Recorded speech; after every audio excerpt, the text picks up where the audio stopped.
तो इस वक्त आप सुन रहे हैं चुनाव आयोग की प्रेस कॉन्फ्रेंस को, जिसमें गुजरात के विधानसभा चुनाव की तारीखों का ऐलान कर दिया गया है। और इस वक्त न्यूज नेशन की टेलीविजन स्क्रीन पर आप देख रहे हैं 1 और 5 दिसंबर को, यानी गुजरात में 182 विधानसभा सीटों पर 2 चरणों में वोट डाले जाएंगे। और 8 दिसंबर को गुजरात विधानसभा चुनाव के नतीजे आएंगे। 8 दिसंबर वही तारीख जब हिमाचल प्रदेश के विधानसभा चुनाव के नतीजे भी सामने आएंगे। तो 2 चरणों में गुजरात में विधानसभा चुनाव होंगे, जिनकी तारीखों का ऐलान हो चुका है। कुल 182 सीटें हैं। पहले चरण के जो वोट हैं वो 1 दिसंबर को डाले जाएंगे और दूसरे चरण की वोटिंग 5 दिसंबर को होगी। इस वक्त की बड़ी खबर हम आपको बता रहे हैं, 10 नवंबर को दूसरे चरण की अधिसूचना जारी होगी। इससे पहले पहले चरण की अधिसूचना जारी हो जाएगी। कुल मिलाकर इस वक्त की बड़ी खबर यह कि 182 सीटों पर 2 फेज में चुनाव होना है। पहले चरण में 5 दिसंबर और दूसरे चरण में, पहले चरण में 1 दिसंबर और दूसरे चरण में 5 दिसंबर। 8 दिसंबर को नतीजे। हमारे सहयोगी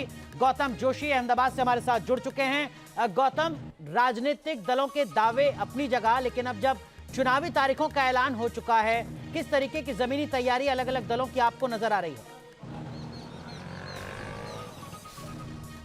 जी बिल्कुल, आपको बता दूं कि चुनाव को लेकर तारीखों का ऐलान हो चुका है और गुजरात में 2 चरणों में चुनाव होने वाला है। पहले खास तौर पर 89 सीटों पर फेज 1 में और 93 सीटों पर फेज 2 में चुनाव होगा। पर चुनाव को लेकर तैयारियां जो है सभी राजनीतिक दलों ने शुरू कर दी है। फिलहाल मैं मौजूद हूं गांधीनगर में भारतीय जनता पार्टी के कार्यालय पर, जहां पर गृह मंत्री अमित शाह की अध्यक्षता में एक बैठक हो रही है। 27, 28 और 29 अक्टूबर को उम्मीदवारों के चयन के लिए ऑब्जर्वर भेजे गए थे। सभी ऑब्जर्वर ने सभी लोगों को सुना और जो लोग चुनाव लड़ना चाहते थे उन्होंने अपने बायोडेटा दिए थे। तकरीबन 182 विधानसभा सीटों के लिए 4000 जितने उम्मीदवारों ने दावेदारी की है और उम्मीदवारों के नाम के चयन को लेकर फिलहाल कमलम कार्यालय गांधीनगर पर बैठक चल रही है। और खास तौर पर इस बैठक में गृह मंत्री अमित शाह, गुजरात के मुख्यमंत्री भूपेंद्र पटेल, प्रदेश प्रमुख CR पाटिल, गृह मंत्री हर्ष संघवी समेत सभी। जी गौतम, बड़ा सवाल ये जो आपने बताई अहम जानकारी, 182 सीटों पर 4000 उम्मीदवार भारतीय जनता पार्टी की तरफ से, लेकिन सवाल ये कि जो बीजेपी के सिटिंग MLA हैं, क्या उनकी परफॉर्मेंस के आधार पर, क्या जनता में उनकी स्वीकार्यता के आधार पर उनका भी टिकट काट सकती है बीजेपी? जी बिल्कुल, आपको बता दूं कि सबसे पहले जब से CR पाटिल गुजरात भाजपा के प्रमुख बने थे तब ऐसी बातें चल रही थी कि नो रिपीट थियरी को अपनाया जाएगा। पर कुछ समय से लगातार भारतीय जनता पार्टी की सरकार के सामने आंदोलन का माहौल चल रहा है और खास करके सरकारी कर्मचारी आंदोलन कर रहे हैं और भाजपा के जो विधायक है कुछ, उनके कामकाज को लेकर काफी नाराजगी है। ग्राउंड रिपोर्ट जो है वो काफी नेगेटिव आई है और खासतौर पर अमित शाह ने गुजरात चुनाव की बागडोर संभाली और बड़ौदा में उन्होंने संकेत दे दिए थे कि 25% नए उम्मीदवार होंगे। जो 182 सीटों पर जो उम्मीदवार होंगे उसमें से 25% नए उम्मीदवार होंगे। मतलब साफ तौर पर यह मैसेज दे दिया गया था कि जिनका कामकाज को लेकर लोगों में नाराजगी है उसको लेकर रिपोर्ट आएगी तो ऐसे विधायकों की टिकट जो है वो कहीं ना कहीं काटी जाएगी। ये साफ मैसेज जो है वो दे दिया गया था। इसके अलावा दूसरी चीज सबसे बड़ी निकलकर यही आ रही है कि 2017 के चुनाव में भाजपा को 99 सीट मिली थी। हालांकि इसके बाद कई सारे विधायक कांग्रेस के भाजपा में जुड़ गए, हार्दिक पटेल भी भाजपा में जुड़ गए। तो ऐसे लोग जो कांग्रेस से आए हैं, जो उनका बैकग्राउंड भाजपा नहीं है, उन लोगों को टिकट दिया जाएगा या नहीं दिया जाएगा, उनको लेकर भी कई सवाल खड़े हो रहे हैं। जोशी अहमदाबाद से इस वक्त की बड़ी खबर ब्रेक कर रहे हैं। वो कह रहे हैं कि भारतीय जनता पार्टी ने रणनीति बना ली है कि 182 सीटों में से लगभग 25% जो सीटें हैं वो नए चेहरों को दी जाएंगी, यानी तकरीबन 45 के आसपास नए चेहरे विधानसभा चुनाव में बीजेपी की तरफ से उतारे जाएंगे। मोहित राज दुबे हमारे सहयोगी जुड़ चुके हैं, जिनको अभी आप चुनाव आयोग की प्रेस कॉन्फ्रेंस में देख रहे थे। पहला सवाल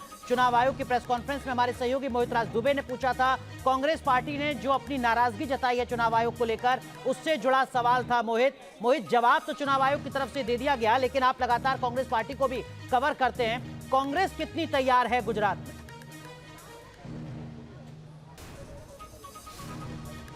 देखिए, बहुत महत्वपूर्ण आपने सवाल किया कि कांग्रेस कितनी तैयार है गुजरात विधानसभा चुनाव के मद्देनजर। देखिए, जिस तरीके से प्रचार प्रसार गुजरात के भीतर कांग्रेस का चल रहा है, गुजरात के वो बहुत ज़्यादा जो है अट्रैक्टिंग मोड में इस बार प्रचार प्रसार नहीं दिखाई दे रहा। लेकिन लगातार राहुल गांधी से जब सवाल पूछा जाता है तो ये कहते हैं कि हम जमीन पे काम कर रहे हैं, हमने 52,000 बूथों पर अब तक काम कर लिया है। तो कुल मिलाकर देखिए, आम आदमी पार्टी बहुत ज्यादा अटैकिंग मोड में काम कर रही है, Bharatiya Janata party attacking mode पे काम कर रही है। लेकिन कांग्रेस का कहना है कि हम अपना प्रचार प्रसार नहीं दिखा रहे हैं, बल्कि हम जमीन पर काम करते हुए नजर आएंगे। जो नतीजे आएंगे वो आपको बता देंगे कि कांग्रेस किस रूप में कितनी मजबूती से चुनाव कांग्रेस ने लड़ा है। लेकिन देखिए, बड़ा दिलचस्प रहा है लेकिन मोहित, कांग्रेस के वो कौन से चेहरे हैं जो गुजरात में जमीन पर काम कर रहे हैं?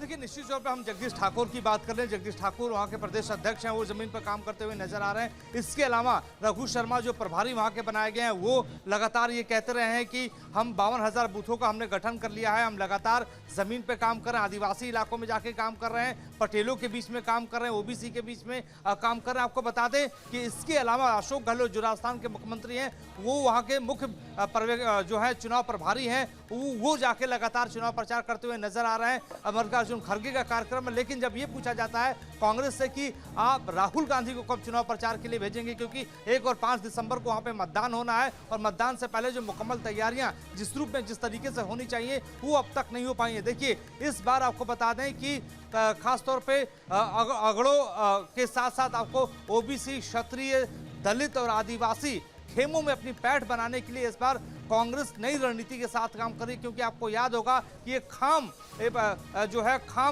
जो है एक स्ट्रेटजी लेके आज से करीब 20 साल पहले कांग्रेस आई थी और उसमें उसको सफलता मिली थी। इस पर बादाम रणनीति लेकर आ रही है, जिसमें बनिया होगा, आदिवासी होगा, दलित होगा और बादाम पावर यानी और पटेल जो यहाँ पे पावरफुल जाति मानी जाती है उसको जो है शामिल करने की बात कांग्रेस कर रही है। यानी कुल मिलाकर देखने वाली बात ये होगी कि किस तरीके से कितनी मजबूती के साथ आने वाले वक्त में। मैं बाकी मेहमानों की तरफ भी रुख करूंगा, लेकिन ये सवाल मैंने आपसे इसलिए पूछा कि जब चुनाव आयोग की तरफ से तारीखों का ऐलान किया गया तो हमारे सहयोगी गौतम बता रहे हैं हमें कि अहमदाबाद में इस वक्त अमित शाह मौजूद हैं, जो वहां बैठक कर रहे हैं, मंथन कर रहे हैं। कांग्रेस पार्टी की तरफ से कौन सा बड़ा नेता इस वक्त गुजरात में मौजूद है?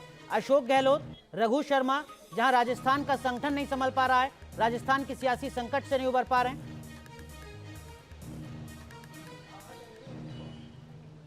देखिए, बहुत महत्वपूर्ण सवाल आपने अर्नाग ये किया है कि सियासी घमासान खुद आपके खेमे के भीतर है, राजस्थान के भीतर है। और राजस्थान के 2 बड़े नेताओं को, रघु शर्मा को और अशोक गहलोत को अपनी जिम्मेदारी गुजरात विधानसभा चुनाव की दे दी है। तो किस तरीके से वहां पे आपको चुनाव जितवाएंगे, एक बड़ी चुनौती मल्लिकार्जुन खड़गे के कंधे पे होगी। और अब तक राहुल गांधी, प्रियंका गांधी का कोई बड़ा कार्यक्रम गुजरात के भीतर नहीं हो पाया है। लगातार सोनिया गांधी की भी डिमांड की जा रही है कि आइए प्रचार कीजिए, पार्टी की जमीन को मजबूत कीजिए, लेकिन अब तक सोनिया गांधी ने भी हामी नहीं भरी है। तो यही सबसे बड़ी चुनौती होगी कि गुजरात विधानसभा चुनाव क्या कांग्रेस ने छोड़ दिया है भारतीय जनता पार्टी के लिए या दूसरे दलों के लिए। लेकिन लगातार ये कांग्रेस कह रही है कि हम आपको जीत कर दिखाएंगे। राहुल गांधी से हमने सवाल पूछा था, आपको बता दें कि हैदराबाद में राहुल गांधी ने सीधे तौर पे बात कही थी कि हमारी जीत सुनिश्चित है और हम जमीन पे काम कर रहे हैं। ठीक है गौतम, पिछले 2017 के विधानसभा चुनाव में भारतीय जनता पार्टी का जो वोट प्रतिशत था वो तो जरूर बढ़ा, लेकिन 16 सीटें कम हो गई थी 2012 के मुकाबले। क्या कुछ वजह उस वक्त रही होगी, उस पर बीजेपी मंथन कर रही है क्या? कैसे उस नुकसान से उभरा जाए? जी बिल्कुल, आपको बता दूं कि 2017 में जब विधानसभा के चुनाव हुए उस वक्त गुजरात में पाटीदार अनामत आंदोलन का आक्रोश था। पाटीदार वही कोर वोट बैंक है जो हमेशा से भारतीय जनता पार्टी के साथ रही है, पर पाटीदार अनामत आंदोलन के चलते भारतीय जनता पार्टी को सौराष्ट्र में काफी नुकसान हुआ था। इसके अलावा भी उत्तर गुजरात हो या मध्य गुजरात हो, उन इलाकों में भी नुकसान हुआ था। उसके अलावा ओबीसी नेता अल्पेश ठाकुर, गुजरात में बड़ी तादाद में ठाकुर मतदाताओं की संख्या है, वो भी भारतीय जनता पार्टी की सरकार के सामने आंदोलन कर रहे थे, कांग्रेस से बाकायदा चुनाव भी लड़े थे।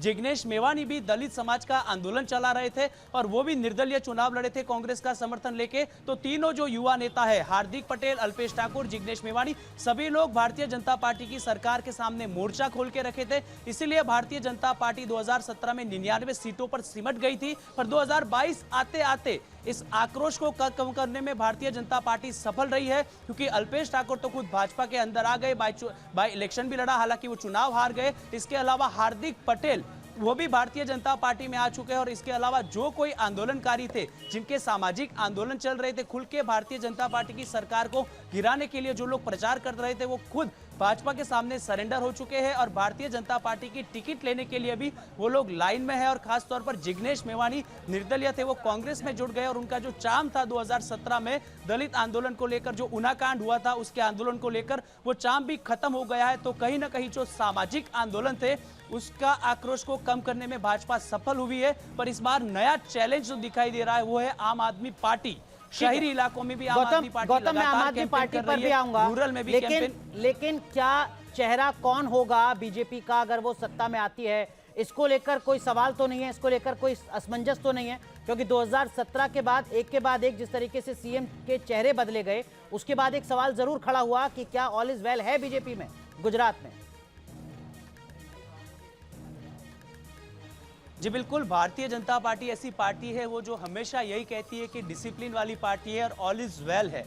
पर सत्ता के समीकरण के अंदर कुछ ऑल इज वेल नहीं रहता है। गुजरात में भी जब से प्रधानमंत्री नरेंद्र मोदी मुख्यमंत्री के तौर से वहां पर दिल्ली में गए, तब से लेकर लगातार गुजरात बीजेपी में उठापटक देखने को मिल रही है। आनंदी बहन आए, उसके बाद विजय रूपानी आए और अब भूपेंद्र पटेल आए। और खास तौर पर संगठन और सरकार के अंदर तालमेल की कमी जो है वो साफ तौर पर दिखाई देती है। इस बार भी भारतीय जनता पार्टी के नेता जो है वो वही बता रहे हैं कि भूपेंद्र पटेल ही गुजरात चुनाव के बाद मुख्यमंत्री हो गए। पर इसके पहले भी कई बार भाजपा के नेता स्टेटमेंट दे चुके हैं कि मुख्यमंत्री नहीं बदला जाएगा, पार्टी प्रमुख नहीं बदला जाएगा, पर उससे उलट ही काम हुआ है। तो कहीं ना कहीं इस बार भी ऐसी आशंकाएं जताई जा रही है कि भारतीय जनता पार्टी है जो अंतिम क्षण में ही अपना पत्ता खोलती है। अभी तो भूपेंद्र पटेल के चेहरे पर ही चुनाव लड़ने का ऐलान जो है भाजपा कर चुकी है। मोहित, गौतम बता रहे हैं कि देखिए भारतीय जनता पार्टी में तो एक के बाद एक कई चेहरे बदले, मतलब समझ में आता है कि चेहरे हैं भारतीय जनता पार्टी के पास।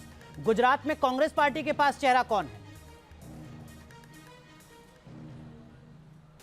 मोहित, आप तक आवाज पहुंच रही है? नेतृत्व से जूझ रही है। खासतौर पर आपको बता दूं कि 2000 मोहित जी, खासतौर पर आपको मोहित, ये सवाल आपसे अगर आप तक आवाज पहुंच रही है तो कांग्रेस पार्टी का चेहरा कौन गुजरात में?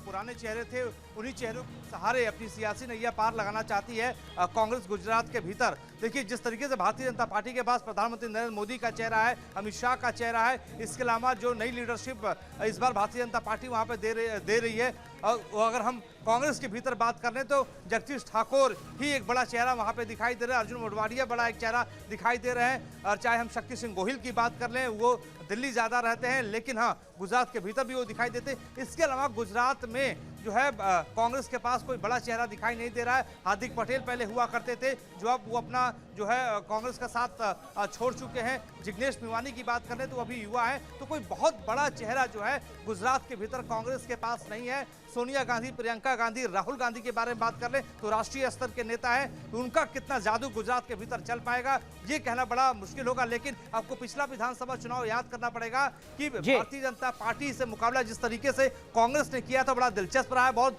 मजबूती के साथ चुनाव लड़ा था। 77 सीटें कांग्रेस ने जो है पिछले विधानसभा चुनाव में जीती थी, 99 भारतीय जनता पार्टी ने जीती थी। 41% जो मत था वो कांग्रेस ने हासिल किया था। तो इस बार क्या वो मत बढ़ते हैं, प्रतिशत बढ़ता है, सीटें बढ़ती हैं? बिल्कुल मोहित, लेकिन ये कहना बड़ा मुश्किल होगा। लेकिन चुनाव में तो सर गिने जाते हैं, वोट प्रतिशत से ज्यादा मायने, कहीं ज्यादा मायने, और इकलौते मायने जो होते हैं वो सिर्फ सीटों की संख्या के होते हैं।